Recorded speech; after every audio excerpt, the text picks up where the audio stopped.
guys, it's Kat at Kat Reviews Books. I am back with another video. Today I will be doing a mass review video. I am doing pretty much everything that hasn't been read in the last couple months as a review video altogether. So think of this as a mass backstock review that I have been meaning to do for months that I have just been putting off. Let's just get right into it. I'm first going to start with the books that I still have copies of, and then I'm going to move on to the books that I no longer have copies of, just because that'll help me easier in the editing process. Okay, first review up, The Rose Bargain. I genuinely loved this book.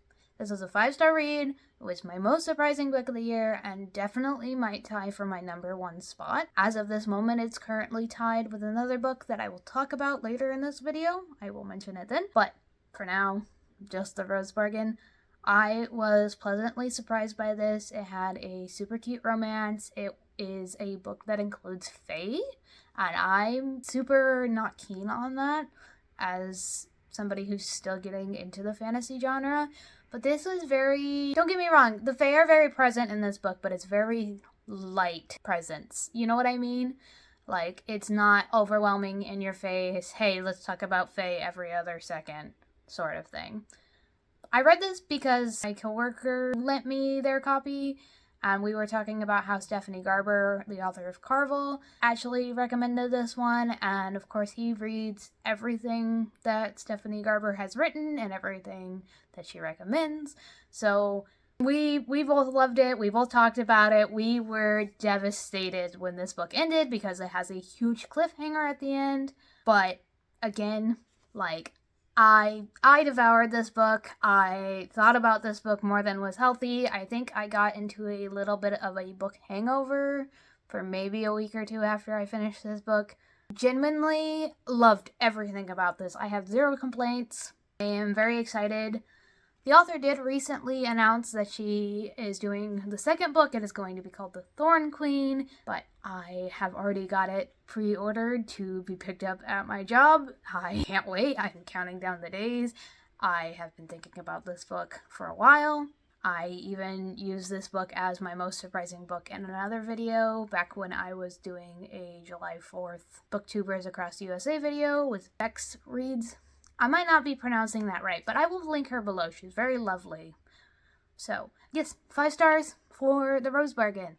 Might tie for #1 spot for the year. Definitely will be on top 5, bare minimum. Let's move on to the next book. Again, just as a heads up, I'm trying to keep this very short. I don't remember most of the stuff happens in these books, which is why I'm not going too deep into the plot. I'm sort of just giving you my general catch-all. Here's what I liked, here's what I didn't like, here's how I felt, etc. Okay, let's continue, shall we? The next book that I want to talk about is A Drop of Venom. This one, realistically, was like a 3.5, 3.75 star read, 4 rounded up. I thought that it was a pretty unique concept. I love that it was basically a retelling. I just feel like the marketing on this was not what it should have been. This book was interesting enough that it kept me going and it kept me reading, but the romance aspect of it felt iffy and a lot of the scenes were iffy. I will say there is a sequel. I did buy the sequel. I will probably read the sequel and give it a shot to continue the story. But I don't know that this is anything I would ever recommend to anybody. I just kind of am curious to see where they're gonna go after the way they ended the first book. Honestly, I probably should have just picked up this at the library because I'm not planning to keep these books, but I have someone who is interested in them and I'm gonna pass them along to them when I am done. So, easy come, easy go. The next book that I want to talk about is All Better Now from Neal Shusterman. I had originally gotten this as a NetGalley ARC. This was a February release date, I believe February 4th, if I remember correctly. I did previously talk about this on one of my videos, which I will link up here. It's a brief mention. I am currently in the process of trying to read all of Neal Shusterman's backlog. It was my goal for the year. I think it is going to end up stretching into next year along with my other goals. Again, I talk about it in this video. If you want to hear more about that, you can. We're going to talk about this. As an overview, I gave this book 4 stars. I did feel it was a bit long. I had issues with the name Crown Royale virus for the pandemic virus. I didn't love that. I just kept thinking about Fortnite the entire time I was reading it, and it was really taking me away from the book. I did recently hear that this might be getting a sequel. Honestly, this was my second least favorite of Neal Shusterman's books. It's not a bad read. I think it's still worth it, but it's my personal least favorite, so I probably am not going to pick up the sequel. I don't even know if I'm planning on keeping my copy, to be frank. I had thought about keeping all of Neal's backlogs, but I don't think this one is one I'm ever going to want to reread or pass on to anybody, to be honest. The other thing about the fact that this book was so long was just the fact that the ending felt a bit lackluster for having gone through 500 pages to get that, which I get now that maybe he was setting it up for a sequel, but for me, not knowing that at the time and finishing this, not my favorite thing in the world. Again, I did buy this as soon as it came out. I did read it early on NetGalley, though. I was reading it about a week or two before its release date, so thank you to NetGalley for providing me an e-copy of that, and to the publisher for providing me an e-copy of that. Again, 4 stars.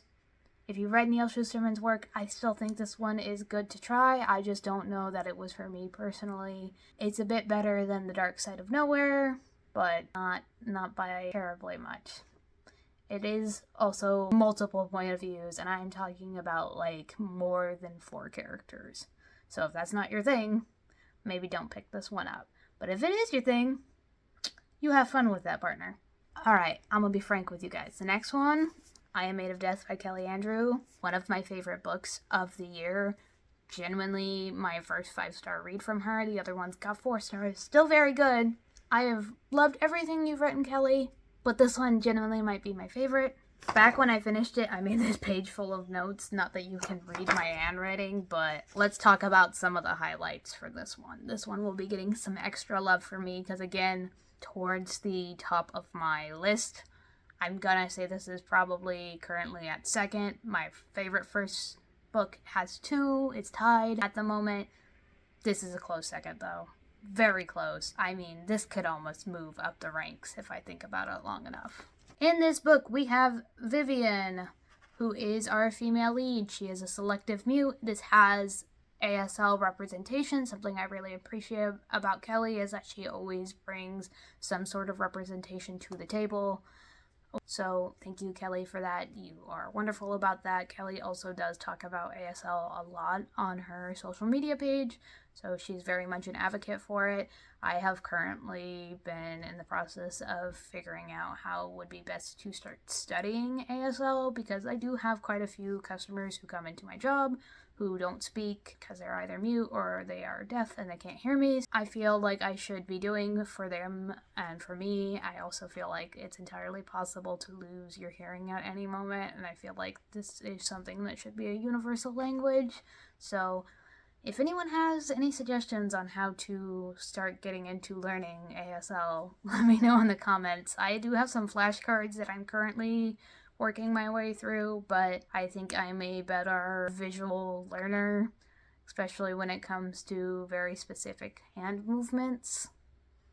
But I already talk with my hands a lot, so I might as well learn ASL. Yes.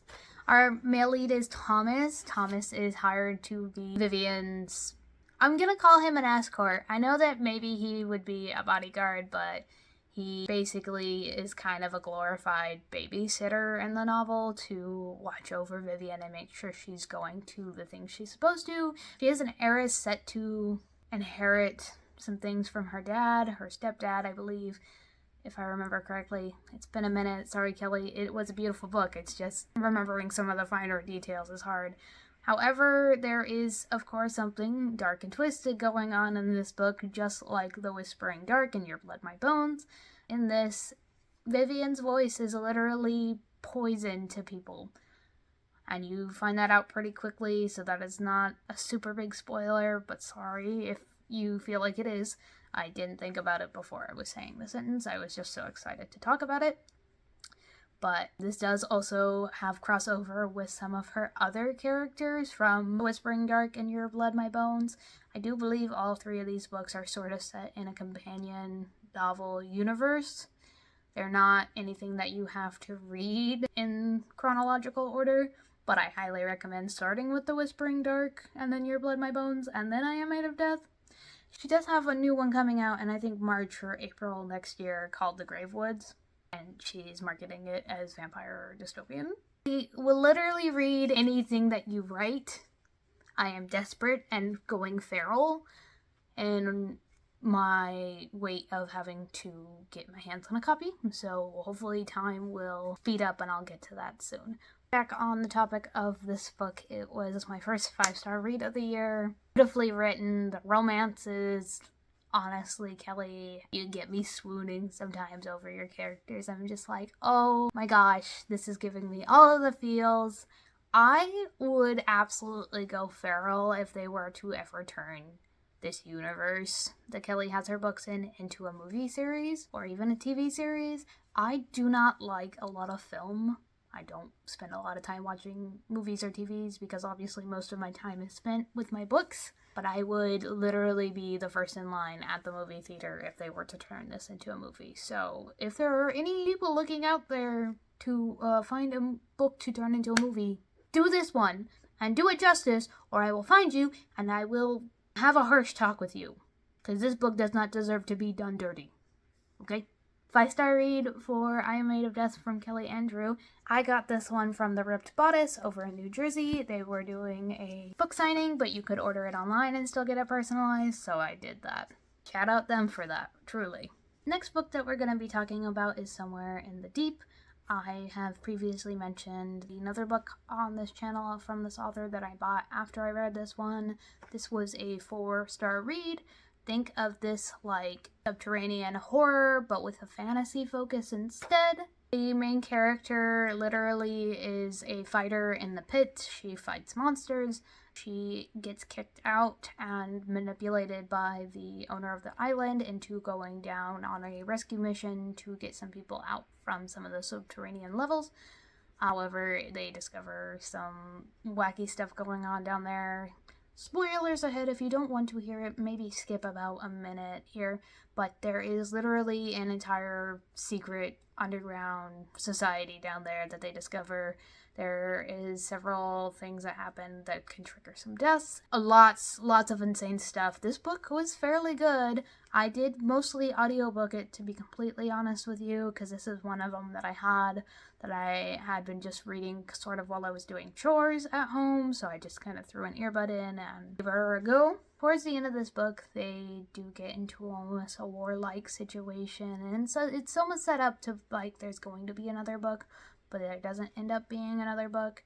However, the other book by this author, they run parallel. They're set in the same universe as far as I'm aware. There is a lot of twist and surprised appearances in this book, so if you kind of want that alongside your fantasy focus and your subterranean horror feel, this one's definitely a good choice for that. I definitely think I ended up liking this book a lot because my favorite horror niche is definitely like the nature-esque vibes, and this was giving that. Honestly, if they turned this into a movie, I would watch it. My biggest complaint with this book was just the fact that sometimes the main character was dragging some stuff out and she felt kind of annoying. But still 4 out of 5-star reads. I am going to go ahead and list the content warnings that I have written down here per the author. So, if you would like to avoid any of these, don't read this book.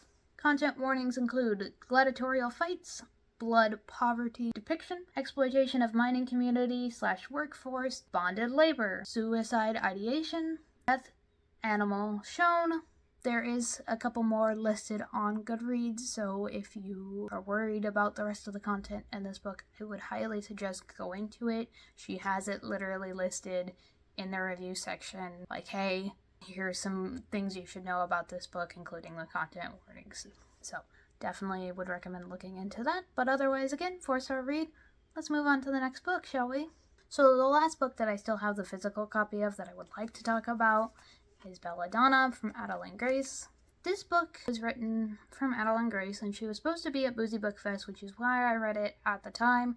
I was super excited. However, she ended up having to cancel. I'm not sure what happened, but I will respect that it was probably a personal reason and leave it to the author's privacy. This was a 5-star read. However, I did feel sort of conflicted about the romance that was building. The betrayal at the end really, really did me in. I can't believe you would do that to me. Honestly, I'm pretty heartbroken about that.